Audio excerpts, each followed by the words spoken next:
For number 11, it gives you a graph of a variety of things, like the number of hours Tony plans to read the novel, number of parts in the novel, number of chapters in the novel, number of words Tony reads per minute, number of pages in the novel, and number of words in the novel. Okay, so this is a lot to process, but what you have to understand is you may not have to use all of it, and the SAT is just trying to screw you over by confusing you. Okay, so only take what you need. It says Tony is planning to read a novel. The table above shows information about the novel. Tony's reading speed, the amount of time he plans to spend reading the novel each day. If Tony reads at the rates given in the table, which of the following is closest to the number of days it would take Tony to read the entire novel? Okay, so we want to know how many days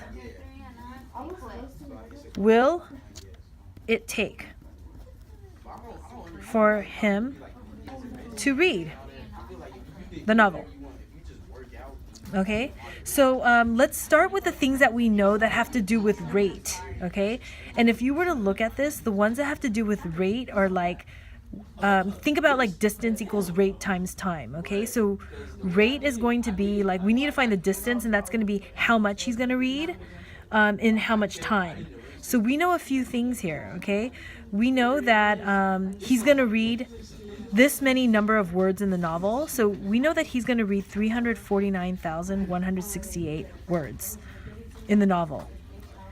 And it does tell us the time. It says that he could do 250 words in a minute. Okay, so if I were to do this, you could either do it through proportions. I'm just going to do it like this, divide it. If I divide 250 words into this, it's going to give me how many minutes it's going to take him. Okay, so he's going to actually, I'm going to put this in the calculator and get 1,396.672 minutes. Okay, and then that's in minutes that I have.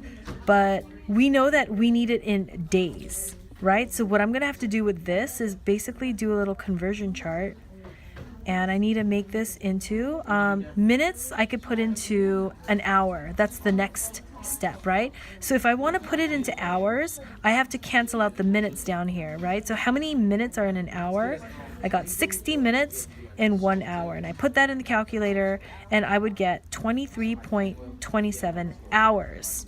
Okay, so we know that this is how long it'll take to read the book, but we want to know how many days it's going to take. Okay, so what I'm going to have to do is after this, I got to divide how many hours he'll read a day. Okay, so if I were to do that, I know that he's going to read 3 hours a day. Okay, so if I do 3 hours a day, then I'll find out how many days he's going to do. If you want to do it in a conversion chart, it's like this. And I want to find how many days, right? So I do how many hours. We know that it's going to be 3 hours that he reads, not 24. They tell us in this chart he's going to read 3 hours every day. And I'm going to do it for, okay, so I'm sorry, X. So what you want to do is figure out, 3 hours per day. So if you do that, you're basically dividing 23.27 by 3, and if you put that in a calculator, you get 7.7, which is why on the SAT they don't have that option, but they have the option of 8, and that is your answer.